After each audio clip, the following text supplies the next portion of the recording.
Hey folks, today I'm going to install some new mud flaps that I just got from Mudbusters, and I'm going to show you the tools you're going to need as well as all the hardware that comes with it, and they'll be going on a 2015 S900 Razor. So let's go ahead and get started. Okay, so some of the tools you're going to need for this job if you're working alone is some wood clamps so that you can hold the fenders in place, a drill driver, not necessary, but it does make the job go by much quicker, and then these are the bolts and the tapping, see the tapping screws, washers, nylon bolts, these goes right here, and then some additional screws here that come with the flaps, and then a ratchet with a T30 Torx. This you'll need for the bolts here, and a 1/4 inch drill bit. Make sure it's a good drill bit, nice and sharp. And you will need, let's see here, an 11 millimeter closed end wrench, open end wrench. And I think that's pretty much it. So let's go ahead and get started on the installation. Okay folks, first thing I'm going to do is install the left fender first. As you can see, I took my fender and I placed it into the tabs here. Next thing I'm going to do is I'm going to push this in a little bit while I drill my first tapping screw that they provide you with. And then basically you want one here, you want one here. You want to work on the inside first, okay? So you want one here, you want one here, and then you want to go above the ridge here, and then start putting in your tapping screws here. They give you quite a few of the tapping screws. I don't think you'll need to use them all. I didn't. Just space them out evenly, and until you know for certain that this front fender is nice and solid up against the stock fender. Okay, so let's go ahead and get started. Okay, so I'm going to put another one right down here. I'm going to actually work on this side. Okay.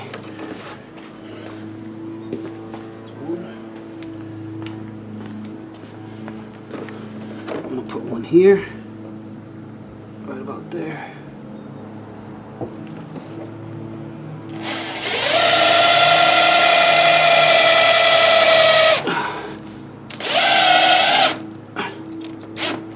Go. And so you want to make sure that when you put the rest of these screws in, just keep it lined up all the way up across the fender here. So I'm going to go ahead and pause the tape and finish that off. Okay folks, so I finished screwing in all the self-tapping screws for this first fender, and this is how it looks. So you see how I have it lined up, and then it stops there, and then you work your way around here just like that. See? Now you don't want to go, when you do the outside screws, make sure you don't go too far out, because you can have a screw sticking out of the fender. So make sure you line it up properly so you don't mess that up. And like I said, you know, they give you more screws than I feel you need, so just make sure you space them out nice and evenly. Here I got some down here, this one more or less in the center, and this one right here right before the ridge. See? Okay, let's go ahead and get started on the back fender now. Okay, so this is where your 1/4 inch drill bit comes into play.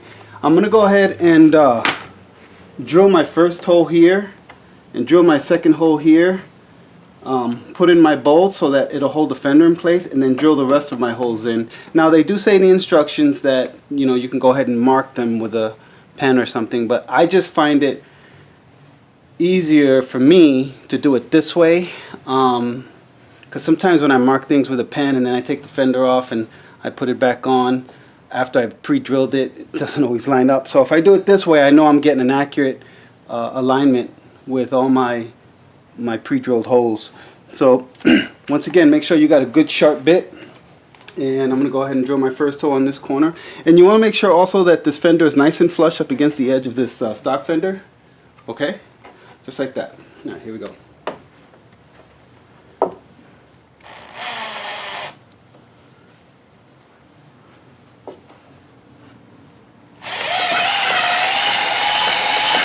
Okay, that's one there.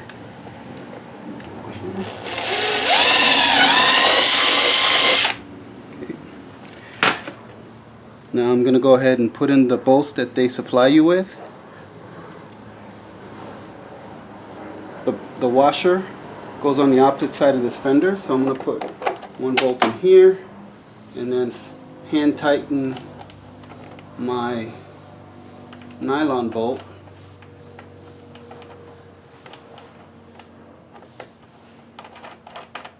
Just like that.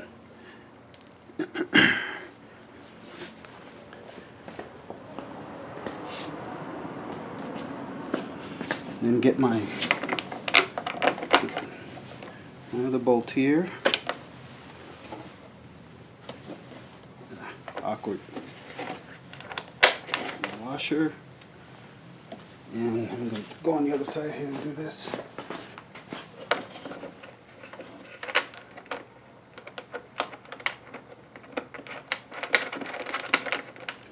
Okay, so now I've got those two bolts in there, and I'm going to go ahead and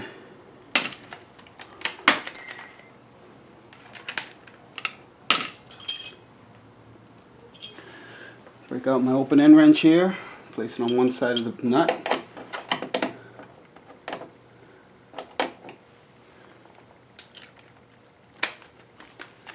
And then remember that Torx bit I was telling you about? It's a T30, so you take that and you don't want to go crazy on it. You just want to go just enough until it touches the fender.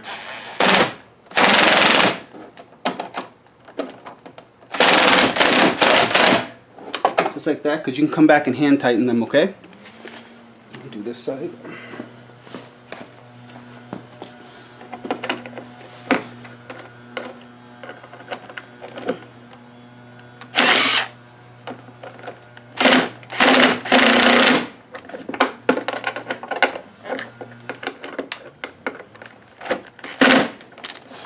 Okay, so now you know that fender is going to stay in place. Now I'm going to go ahead and pre-drill the rest of my holes.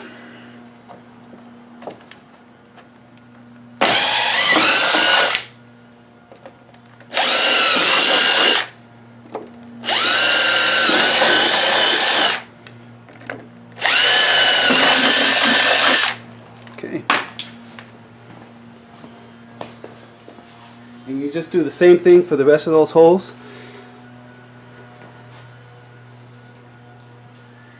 And we shall come back. Okay, so I'm just at the back end of this fender now, and you can see why I suggested to have a small clamp so that you can hold the smaller fender in place like this. Works out really well.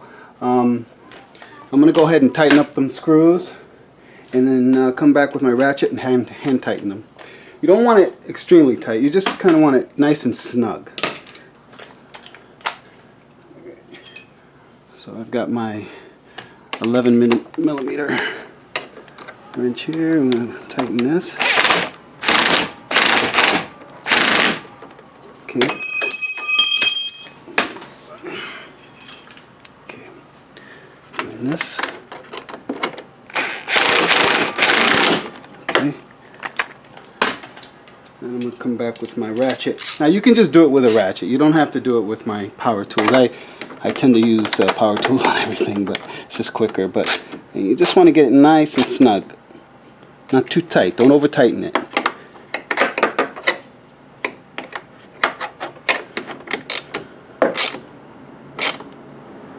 Good. Okay.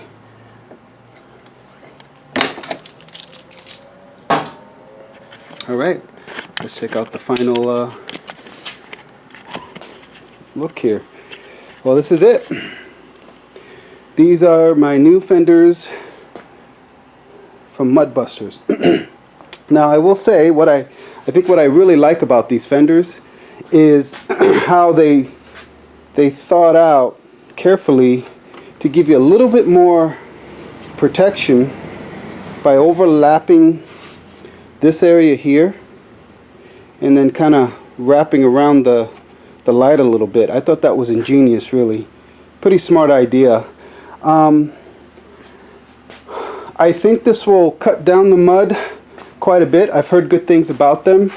If you're in the market for some new fenders, I would go ahead and try them. I'll let you know how I like them. Like I said, I've heard good things about them, so I don't see it being a problem. A lot of, one of the things I've read about was if you buy the back fenders, you'll most likely come back and want to get the front. So I would say, in order to save a little on shipping and to do the job right the first time, go ahead and just get the full set. I mean, you could do it any way you'd like, but that's just how I would do it. And that's pretty much it. Thanks for watching. Feel free to comment or subscribe. And again, if you're interested in these fenders, go to mudbusters.com. Have a great day.